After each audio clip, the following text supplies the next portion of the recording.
Headlines नंतर आता सगळ्या घडामोडी सविस्तर पाहूया।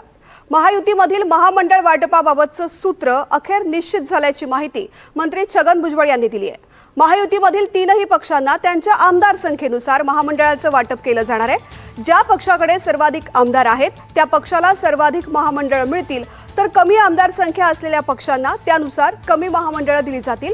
दरम्यान 15 सप्टेंबरपर्यंत महामंडळ वाटपाचा प्रश्न मार्गी लागेल असा विश्वास छगन भुजबळांनी व्यक्त केलाय।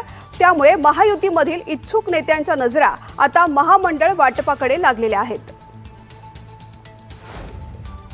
साधारणपणे निधी त्याचं वाटप कसं होणार आहे, किती पैसे कोणाला किती मिळणार आहे, महामंडळ आहेत तर महामंडळामध्ये जे आहेत अर्थात ज्याचे आमदार कमी असतील त्यांना महामंडळ कमी वाटायला येतील, ज्याचे जास्त असतील त्यांच्या वाटायला जास्त महामंडळ येणार आहे। महामंडळांच्या बाबतीत प्रामुख्यानं बघायला गेलं तर जे तुमचे मित्र पक्ष आहेत छोटे मोठे, त्यांची अशी मागणी आहे की लवकरात लवकर जाहीर झालं पाहिजे। याच्या आधी सुद्धा अनेक बैठकांमध्ये हा मुद्दा आला। साधारणपणे जे आहे असं आम्ही ठरवलं की 15 सप्टेंबरच्या आतमध्ये ही सगळी नावं जी आहेत एकत्रित सगळ्यांची आली पाहिजेत।